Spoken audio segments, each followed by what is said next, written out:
नमस्कार दोस्तों, आप सभी का स्वागत है आपके अपने YouTube channel Pawar study point में। एक बार हम फिर हाजिर है आपके लिए एक नई जानकारी के साथ और एक नई इन्फॉर्मेशन के साथ। तो दोस्तों, आज हम जो जानकारी लेकर आए हैं लोक शिक्षण संचालनालय से रिलेटेड है। इसमें क्या क्या हुआ है, तो गेस्ट टीचर से बहुत ही महत्वपूर्ण जानकारी है जिन्हें आपको गेस्ट टीचर के फॉर्म भरने और ऑनलाइन करने से पहले याद रखनी होंगी, जिसकी जानकारी हम आपको इस वीडियो में प्रोवाइड करवाएंगे। तो अभी तक कि आपने हमारे यूट्यूब चैनल पवार के वीडियोज़ को दोस्तों सब्सक्राइब कर नहीं रखा है तो चैनल को सब्सक्राइब कर लीजिए और पास में बने बेल आइकन को भी प्रेस कर दीजिए ऐसी महत्वपूर्ण जानकारी पाने के लिए। और अगर आप यह पीडीएफ डाउनलोड करके देखना चाहते हैं, अच्छे से पढ़ना चाहते हैं, तो डिस्क्रिप्शन में टेलीग्राम का लिंक है, वहाँ पर भी जाकर पढ़ सकते हो। और व्हाट्सअप का भी लिंक है, वहाँ पर भी हम इसकी स्क्रीनशॉट प्रोवाइड करवा देंगे, तो वहाँ पर भी जाकर आप पढ़ सकते हो। चलिए अब हम जानते हैं कि इसमें क्या है। तो आप यहाँ पर देख पा रहे हो कि यह जो आया है दोस्तों नोटिफिकेशन, इसमें क्या है, तो शैक्षणिक सत्र 2024-25 में शासकीय विद्यालयों के लिए रिक्त पदों के विरुद्ध आवेदकों हेतु शाला विकल्प चयन संबंधी जानकारी।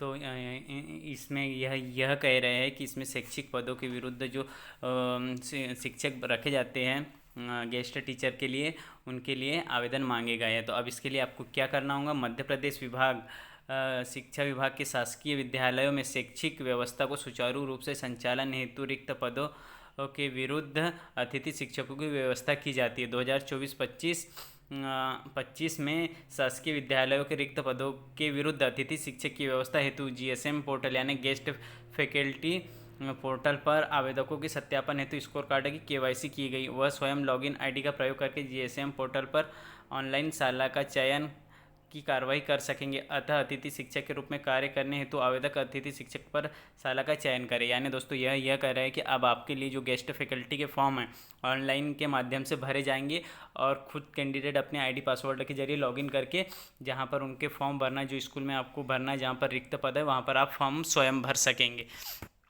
यह इन्होंने कहा है। अब इसमें महत्वपूर्ण पॉइंट यह बहुत आपको याद रखना है कि फॉर्म भरते टाइम कोई गलती नहीं करना है, उससे रिलेटेड बहुत से इन्होंने पॉइंट दिए, तो यह आपके लिए सबसे ज़्यादा महत्वपूर्ण रहने वाले। तो चलिए हम फर्स्ट पॉइंट को देखते हैं।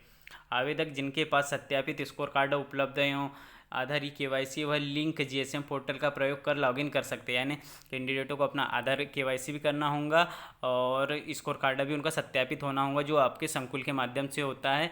आपने जो भी अपना क्वालिफिकेशन फिट किया है, उसके बाद आवेदकों को सर्वप्रथम अपनी प्रोफाइल प्रदर्शित करनी होगी जिसमें वह अपनी फ़ोटो अपलोड करेंगे। तो दोस्तों इसमें आपको कैसे फ़ोटो अपलोड करना है, कैसे आपको कॉलेज का चयन करना है, इससे रिलेटेड हम नेक्स्ट वीडियो बना देंगे। तो आपकी जो फ़ोटो रहेंगी उसकी साइज़ 300 KB से ज़्यादा नहीं होना चाहिए। तो 300 KB करने के लिए आपको क्या करना होगा, गूगल पर सर्च करना होगा photo resize 250 KB 300 KB search कर लेना होगा और वहाँ पर जाकर अपनी फ़ोटो को रिसाइज कर लेना होगा। चलिए नेक्स्ट पॉइंट की बात करें।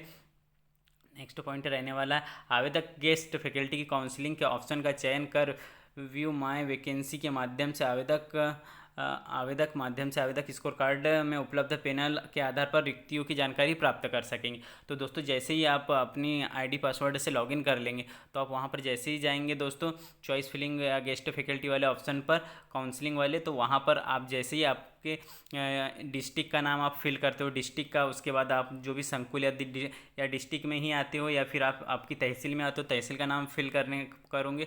उसके बाद दोस्तों वहाँ पर जैसे ही आप व्यू वाले ऑप्शन पर करोगे, तो वहाँ पर जितने भी स्कूलों में आपके सब्जेक्ट से रिलेटेड पद खाली, आपका सब्जेक्ट भी पूछा जाएगा। दोनों चीज़ें ओके करने के बाद, तो जैसे ही आप ओके करोगे तो पूरी चीज़ें दिखा देंगे और वहाँ पर आपको जो ब्लू कलर में आएगा वह आपकी वैकेंसी का कोड रहेगा, जो आपको बहुत काम आने वाला है, जिसकी हम आगे जानकारी आपको देंगे। चलिए नेक्स्ट पॉइंट की बात करें दोस्तों, तो अतिथि शिक्षक हेतु संभावित रिक्तियाँ जीएसएम पोर्टल पर आवेदक के लॉगिन जिलेवार, ब्लॉकवार, पैनलवार प्रदर्शित होंगी, जिसमें अतिथि शिक्षक रिक्त कोड एवं रिक्तियों की संख्या प्रदर्शित होंगी। तो जो हमने आपको भी स्टार्ट में बोला वही वाली बात है कि आप जैसे ही ब्लॉक, पैनल सभी चीज़ें सर्च करोगे तो वहाँ रिक्तियाँ कोड आपको मिलेंगे और रिक्तियों की संख्या भी वहीं पर आपको दिखाई देंगे कि ये स्कूल में ये सब्जेक्ट है कि कितने कितने पद खाली। चलिए नेक्स्ट बात करें दोस्तों, आवेदक शाला विकल्प चयन करने हेतु शिक्षक अतिथि शिक्षक रिक्त कोड को दर्ज करे तथा रिक्त कोड की जानकारी दर्ज करने के उपरांत विद्यालय में संबंधित पैनल की जानकारी प्रदर्शित होंगी। तो जैसे ही दोस्तों आपको ब्लू वाला जो कोड दिखाई देगा दोस्तों, आप चॉइस फिलिंग करते हो वहाँ पर, तो उसके बाद आपको स्कूल से रिलेटेड पूरी जानकारी मिल जाएंगी। वहाँ पर आप अगर करना चाहते हो तो वह ओके हो जाएगा। और फिर ऐड न्यू करेंगे तो ऐड न्यू स्कूल करना होगा आपको। इस प्रकार आपको अपना फॉर्म भरते जाना होगा चॉइस फिलिंग वाला। चलिए नेक्स्ट देखते हैं, नेक्स्ट पॉइंट में क्या कह रहे हैं। साला विकल्प चयन करने हेतु आवेदकों को विकल्प चयन हेतु कोई सीमा निर्धारित नहीं की गई, अतः आवेदक अधिक से अधिक पैनल में चयन करें। तो दोस्तों यह सबसे महत्वपूर्ण पॉइंट रहने वाला है। जैसे ही आप अपने ज़िले में, डिस्ट्रिक्ट में आप देखते हो कि कहाँ पर कितनी सीटें खाली है, तो वहाँ पर आपको एक वैकेंसी कोड दिखाई देंगे स्कूल का। वह जितने ज़्यादा आप फिल करोगे, जितने ज़्यादा स्कूल का चुनाव करोगे, आपके नाम आने के चांसेस उतने ज़्यादा रहेंगे। तो आप एक स्कूल ओके करने के बाद राइट पर क्लिक करके कभी भी सबमिट मत करिएगा। सबमिट करने से यह होगा कि आपका एक ही स्कूल चयन होगा। तो आप अधिक से अधिक स्कूलों का चयन किया, अधिक से अधिक इस वैकेंसी कोड का उपयोग करके अधिक से अधिक स्कूलों का चयन करिए, जिससे आपको स्कूल मिलने में बहुत ज़्यादा आसानी हो पाएगी। चलिए नेक्स्ट बात करते हैं दोस्तों। आवेदक द्वारा साला विकल्प चयन करने के उपरांत जानकारी में त्रुटि होने पर त्रुटि साला विकल्प डिलीट कर सकेंगे, किंतु आवेदक साला विकल्प की जानकारी लॉक करने के पश्चात जानकारी में किसी भी तरह का संशोधन नहीं होगा। तो देखिए दोस्तों, अगर गलती है तो वह ठीक हो जाएंगी, लेकिन आप साला चेंज नहीं कर सकते, यही बात है। अगर आपने एक स्कूल ओके कर लिया तो आपके एक स्कूल के हिसाब से ही आपकी काउंसलिंग होगी। इस कारण यहाँ पर यह बोल रहा है कि आप नेक्स्ट फिर और ऐड नहीं कर पाएंगे। इस कारण ज़्यादा से ज़्यादा स्कूल ऐड करिए, ज़्यादा से ज़्यादा करिए, तो आपका नाम आने के चांसेस रहेंगे। फिर अगर आप एक बार आपकी काउंसलिंग का फॉर्म लॉक कर देते हो तो फिर वह फिर से ओपन नहीं हो पाएगा दोस्तों, यह आपके साथ प्रॉब्लम हो जाएंगी। तो आप फॉर्म नहीं भर पाएंगे और भी स्कूलों के। इस कारण अधिक से अधिक स्कूलों का चुनाव करें, एक ही स्कूल। अगर नहीं हो पा रहा तो दोस्तों ना करें, ऑनलाइन वाले के पास जाके अच्छे से फॉर्म भरें। आप करने की कोशिश करेंगे, अगर कुछ गलत हो जाता है तो आपको ज़्यादा से ज़्यादा स्कूलों का लाभ नहीं मिल पाएगा और साला चयन नहीं कर पाएंगे। इस कारण कोशिश है, अगर आपको नहीं आता है तो ना ही करें, कि ऑनलाइन वाले के पास जाकर आप अपना काम कराएं। चलिए नेक्स्ट पॉइंट की बात करें दोस्तों। नेक्स्ट पॉइंट में कह रहा है साला विकल्प चयन की कार्यावधि सावधानीपूर्वक करें। एक बार जानकारी लॉक होने के उपरांत किसी भी प्रकार का संशोधन नहीं किया जाएगा। तो दोस्तों जैसा कि हमने आपको भी समझाया, कहा कि अगर एक बार आप साला का चयन लॉक कर देते हो, अगर आप एक साला चूज़ करते हो, जो दो साला का चयन करते हो और वहाँ पर ही लॉक कर देते हो, तो आपकी काउंसलिंग 2 साल के अंतर्गत ही गिनी जाएंगी। उसके बाद कोई भी संशोधन नहीं हो पाएगा। इस कारण हम कह रहे हैं कि आप अधिक से अधिक साला का चयन करिए, जिससे आपके नाम आने के चांसेस बढ़ जाए। अगर आपका नहीं आता है तो आप किसी भी ऑनलाइन वाले के पास जाकर आप फॉर्म भर सकते हैं। अगर नहीं आता है तो हम आपको प्रॉपर एक वीडियो बनाकर बता देंगे कि कैसे आपको आपकी साला का चयन करना है, कैसे अधिक से अधिक स्कूलों का चयन करना है। उससे रिलेटेड भी एक वीडियो आपको हम नेक्स्ट वीडियो बनाकर प्रोवाइड करवा देंगे। तो चैनल को सब्सक्राइब कर कर रख लीजिए, लेकिन आप गलती ना करिए। चलिए दोस्तों नेक्स्ट पॉइंट की बात करते हैं। यदि किसी आवेदक का एक से अधिक पैनल स्कोर कार्ड है तो वह समस्त पैनल में साला विकल्प का चयन कर सकता है। यानी दोस्तों एक से अधिक है तो यानी कहने का मतलब इनका है कि अगर वह वर्ग 1, वर्ग 2, वर्ग 3 वाला है, जिन्होंने बीएड डीएड दोनों करके रखे, तो वर्ग 3 में भी भर पाएंगा, बीएड वाला वर्ग 2, वर्ग 1 में भी भर पाएंगा। इस प्रकार की हम कर रहे हैं कि एक से अधिक साला में भी उनका चयन कर पाएंगे, यानी एक से अधिक पैनल में भी कर पाएंगे। कहने का मतलब यह है कि आप वर्ग 1, वर्ग 2, वर्ग 3 तीनों के भर सकते हैं। अगर आपके पास बीएड डीएड है तो वह वाला पॉइंट है, वह पॉइंट में वह यह बात बोल रहा है। चलिए अब नेक्स्ट पॉइंट की बात करें दोस्तों। पैनल सह साला की प्राथमिकता के आधार पर साला आवंटित होंगे। यदि किसी आवेदक के स्कोर कार्ड SSS1 यानी वर्ग 1, SSS1 2 यानी वर्ग 2 और SSS1 3 यानी तीनों का है, तो आवेदक जिस पैनल में जिस स्कूल को प्राथमिकता देना चाहता है उसी क्रम में साला का विकल्प का चयन करे। उदाहरण के लिए SS2 का स्कूल पहली प्राथमिकता, SS1 का दूसरी प्राथमिकता में चयन कर सकता है। पैनल के साथ रिक्तियों का क्रम आवेदन को निर्धारित करना होगा। विद्यालय आवंटन संबंधित द्वारा की गई शालाओं में प्राथमिकता के क्रम का होगा, अर्थात जिस साला का GSM पोर्टल कोड प्राथमिकता पे दर्ज क्रम में वही करे, वहीं पैनल रिक्तियाँ मेरिट के आधार पर होंगी। तो दोस्तों यहाँ पर यह पॉइंट में यह बोल रहा है कि जैसे अब साला का कोड वैकेंसी वाला करोगे तो सबसे पहले आप वर्ग 2 वाला अगर कोड डालते हो तो आपका उसी पर होगा वर्ग 2 में। अगर आप वर्ग 3 वाला दूसरे नंबर पर डालते हो तो वर्ग 3 वाला होगा। वर्ग 1 वाला 3 नंबर पर डालते हो तो आपका 3 नंबर पर चयन होगा।